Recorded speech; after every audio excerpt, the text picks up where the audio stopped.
하근찬 씨가 적은 순환이대라는 소설이 있습니다. 일제 때 징용을 끌려갔다가 한 족발을 잃은 아버지, 자신의 불구를 한탄하며 지냈는데 자신의 아들인 3대 독자가 한국전쟁에서 또 팔을 잃고 돌아오게 됩니다. 진수가, 이 아들의 이름이 진수인데요, 병원에서 나온다는 말을 들었지만 자신처럼 불구가 되어 돌아올 것이라고 상상도 못한 아버지 박만도 씨. 그렇게 기다렸던 아들이 온다는 소식에 그는 얼마나 흥분하고 기뻤는지요. 이 소설은 이렇게 시작합니다. 진수가 돌아온다. 진수가 살아서 돌아온다. 아무개는 전사했다는 통지가 왔고 아무개는 죽었는지 살았는지 소식이 없는데 우리 진수는 살아서 돌아오는 것이다. 생각할수록 어깨바람이 날립니다. 그래서 그런지 몰라도 박만도는 여느 때 같으면 아무래도 한두 군데 앉아서 쉬어야 넘어설 수 있는 용머리째를 단숨에 올라채고 만 것이다. 까짓것 잠시 앉아 쉬면 뭐할 끼고 손가락으로 한쪽 콧구멍을 찍 누르면서 팽 마른 코를 풀어 던졌다. 그리고 휘청휘청 고갯길을 내려가는 것이다. 여러분 지금 어떤 길을 걷고 있습니까? 사랑하는 사람을 맞이하기 위해 노래를 부르며 그 길을 갑니까? 안 그러면 한숨과 후회와 원망하면서 그 길을 가고 있습니까? 누가복음에는 이 길이라는 것이 참 중요하게 등장합니다. 예수님과 함께 걷는 그 길. 누가복음 9장 51절에 성천하실 기약을 차감해 예루살렘을 향하여 올라가기로 굳게 결심하시고 그렇게 올라가셨던 그 여행은 19장 28절 이렇게 끝납니다. 예수께서 이 말씀을 향하여 하시고 예루살렘을 향하여 앞서 가십니다. 그런데 사도행전에 보면 이 예루살렘에서 로마까지 그 복음의 길이 열린 것을 보게 됩니다. 주님과 함께 예루살렘에 올라가는 그 길, 얼마나 복된 길이고 영광스러운 길입니까? 그 귀하신 주님으로부터 좋은 말씀 많이 듣고요. 또 주님이 이제 예루살렘에 도착하면 엄청난 일을 이제 벌어질 건데 그것을 기대하고 꿈꾸고 계획하니까 그 올라가는 길이 신나지 않을 수가 없습니다. 기적이 나타납니다. 이적이 나타납니다. 표적이 막 나타납니다. 많은 사람들이 그 일행을 보며 두려워하고 부러워합니다. 그렇게 예수님과 함께 예루살렘이 올라갔던 그 길. 그래서 예수님의 제자들은 길만 하면 떠오르는 게 너무 좋은 이미지입니다. 그러나 오늘 본문에 정반대의 마음으로 길을 가는 두 제자가 나옵니다. 엠마오로 돌아갑니다. 예루살렘에서 일이 잘 안 돼서 다 일이 낙담이 되고 일이 잘 안 돼서 이들은 자기가 떠났던 자기 고향으로 돌아갑니다. 고향 가서 할 말이 하나도 없습니다. 고향에 가져갈 것도 하나도 없습니다. 이들은 고향으로 돌아가면 이렇게 말합니다. 다 부질없는 짓이었네. 이 3년 우리가 어디서 고생받을 건가? 우리는 앞으로 무엇하며 어떻게 살아야 될 건가? 그런데 오늘 본문에 고향으로 돌아가는 이 한탄과 원망 가운데 자기 길을 할 수 없이 끌려 걸어가면 이들에게 주님 나타나시고 이들의 길이 복되고 거룩하고 영광의 길로 바꾸는 것이 오늘 본문의 내용입니다. 지난주는 우리가 빈 무덤, 슬픔의 장소를 기쁨과 승리의 장소로 바꾸신 우리 주님. 오늘은 우리가 걷는 그 길, 주님의 길로, 영광의 길로, 승리의 길로 바꾸시는 주님을 만나게 됩니다. 오늘 본문에는 이 길과 관련해서 3가지 놀라운 것을 발견하게 됩니다. 첫째 하나는 주님이 이들과 길을 함께 동행하신다는 겁니다. 이것이 정말 놀라운 사실입니다. 이들이 누굽니까? 주님이 기꺼이 먼지 나는 길을 함께 걷고자 하고자 하는 그 이들이 누굽니까? 이들은요, 보통 사람입니다. 이들은 11명 제자 아닙니다. 이 글로벌한 이름이 나오지만 나머지는 이들에 대해서 아는 게 하나도 없습니다. 그냥 2 제자입니다. 11명에 못 들어가는 제자입니다. 보통 평범한 사람입니다. 그런데 주님은 베드로와 요한과만 동행하는 게 아니라 이런 평범한 사람과도 동행하시는 겁니다. 조지 모리스는 이 기사를 가리켜서 이렇게 말합니다. 아마 성경에 있는 기사 가운데 이 기사만큼 보편적인 사람들에게 감동을 주는 기사는 없을 것이다. 왜냐하면 이 기사에 등장하는 인물, 이 기사에서 경험하는 것들은 다 보통 사람이 경험하는 것이기 때문에. 근데 주님이 동행해 주십니다. 놀라운 것이죠. 그리고 또 이들은 보통 사람뿐만 아니라 주님에 대한 믿음에 있어서는 아주 부족한 것이 많은 사람입니다. 오늘 이 구절은 너무 중요한 구절인데요. 몇 가지 측면에서 중요합니다. 왜냐? 첫째는 뭐냐면 예수님께서 십자가에 달리시고 난 다음에 돌아가시고 난 다음에 그 남은 제자들이 어떻게 됐을까? 그걸 이 구절은 잘 보여줍니다. 흔들립니다. 그리고 나중에 이 제자 그룹이 깨지기 시작합니다. 부활의 소식을 들으면 다시 하나 되지만 부활의 소식이 올 때까지 제자들은 흔들리며 하나하나 균열이 생기기 시작하고 이 제자 그룹이 흩어지기 시작합니다. 이 엠마오라는 두 제자는 누굽니까? 여기서 제일 먼저 튀어나온 사람들입니다. 예수님께서 이들을 만나서 이렇게 말하죠. 이 미련한 자들아, 선지자들이 말한 것을 마음에 덜히 믿는 자들아. 예수님께서 이들을 가리켜서 두 가지를 지적합니다. 너희는 참 미련하다. 왜 미련합니까? 빈 무덤을 보고 여자들이 있는데도 불구하고 그것을 못 믿고 흩어지려고 하니까 미련한 겁니다. 성경에 그렇게 나와 있는데도 불구하고 성경을 안 믿고 자기의 경험과 자기의 감정을 믿으니까 미련한 겁니다. 더 중요한 거는 예수님이 십자가에 달린 지 3일밖에 안 됐습니다. 그런데 결정 내리고 떠나가니까 진짜 미련한 거 아닙니까? 5일만 더 기다려보든지요. 한 달 더 기다려보든지 1년을 더 기다려보든지 3일 만에 결정하고 떠나는 거 정말 미련한 겁니다. 또 주님이 이들을 가르쳐서 뭐라 해야 됩니까? 마음에 덜히 믿는 자라고 말합니다. 믿음이 없지는 않습니다. 믿음은 있습니다. 방향도 맞습니다. 그런데 문제는 뭡니까? 속도가 문제입니다. 여러분, 믿음은 속도가 있어야 됩니다. 우리 주님이 십자가에 달리셨다. 우리 주님이 우리를 위해 십자가 지러 가신다. 이러면 거기에 맞는 믿음의 반응이 있어야 됩니다. 우리 주님 부활하셨습니다. 그러면 부활에 맞는 믿음의 반응이 즉시 나와야 됩니다. 믿음은 속도와 관련이 있습니다. 다 지나고 난 다음에 믿음은 뭐합니까? 역사는 다 끝나고 영역은 다 끝났는데 그때 믿고 박수치면 뭐합니까? 믿음에는 속도가 있어야 됩니다. 근데 이들은 속도가 너무 느린 겁니다. 이제 빈 무덤의 소식을 듣고 빨리 믿음으로 확인하든지 달려가든지 움직여야 되는데 이들은 반응이 없는 겁니다. 그런데 주님이 이들과 동행하십니다. 여러분, 어디 여행할 때 미련한 자와 여행하고 싶습니까? 아닙니다. 반응이 느린 자와 여행하고 싶습니까? 아닙니다. 저도 내일 인도로 가지만 우리 최재강 집사님과 같이 갑니다. 만약에 그분이 미련하고 반응이 느리다면 제가 얼마나 힘들겠습니까? 또 제가 미련하고 반응이 느리다면 그분이 얼마나 힘들겠습니까? 우리는 그런 사람과는 같이 동행하기 싫습니다. 그런데 우리 주님은 그런 제자들과 동행하십니다. 우리 주님은 어떤 분인데요? 한 가지 더, 우리 주님은 어떤 분인데요? 우리 주님은 부활의 영광을 누리고 있는 분입니다. 십자가 지러 가던 목수의 때가 묻어있는 그분이 이제 더 이상 아닙니다. 우리 주님은 죽음의 권세를 깨뜨리고 부활하신 분입니다. 십자가를 지기 전의 모습과는 완전히 다른 모습이 우리 주님께 있습니다. 영광의 모습입니다. 천하 모든 만물이 주님께 다 무릎을 꿇도록 준비하고 계신 분이 우리 주님입니다. 근데 그 주님이 미련하고 덜이 믿는 자와 동행하십니다. 놀라운 일이죠.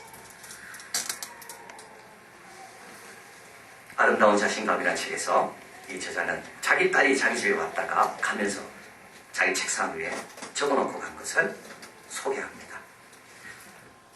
딸은 읽겠습니다. 나에게 아주 특별한 친구가 있습니다. 여러분 중에 어떤 이들이 이미 그 친구를 좀 알고 있을 텐데요. 이제 나는 그 친구에 대해서 몇 가지 나누고 싶습니다. 나는 그 친구의 전화를 걸기를 좋아합니다. 전화를 걸 때마다 기다리거나 작업 응답기의 말을 남겨달라는 메시지를 들은 적이 한 번도 없습니다. 기적처럼 그는 항상 전화를 받고 응답해 주십니다. 그렇게 대우받는 경험을 통해 내가 얼마나 마음에 확신을 얻게 되는지 여러분은 상상도 못할 것입니다. 나는 말하고 싶은 용건을 그에게 이야기합니다. 그러나 가장 근사한 통화 시간은 내가 철저히 침묵하며 그의 목소리를 듣고만 있을 때입니다. 그런 순간에 그는 때때로 내가 인간이 특별한 존재라는 걸 느끼게 해줍니다. 우리 우정에 관해 이상한 게 몇 가지 있습니다. 그 한 가지는 그가 나를 자기 친구로 택했다는 겁니다. 내가 그를 찾아낸 것이 아니죠.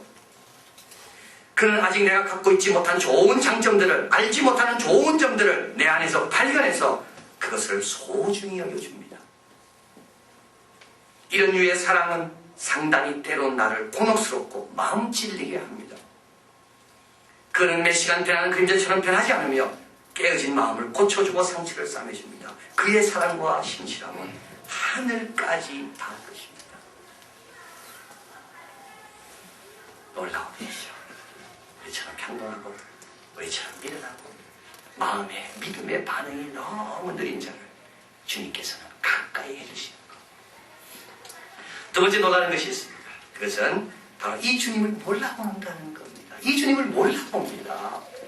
저희 눈이 가리워져서 이 주님을 알지 못한다는 겁니다. 이게 두 번째 놀라운 점입니다. 왜 못 알아볼까요? 주님은 이들을 알고 이들의 음성을 듣고 있는데 왜 이들은 주님을 몰라보고 주님의 음성을 안 듣고 있습니까? 이들의 문제 해결을 주님이 지고 있는데 왜 이들은 이 문제 해결을 가지고 의논만 하지 주님께 가져오지 않습니까? 두 가지 사람들은 이야기합니다. 태양이 너무 심하게 비쳐서 주님 쪽으로 튈 때마다 태양이 역광이 돼가지고 주님을 못 알아봤다는 거죠. 또 하나는 주님은 부활의 모습이기 때문에 새 몸을 입으셨기 때문에 과거의 주님과 달라서 못 알아봤다는 겁니다.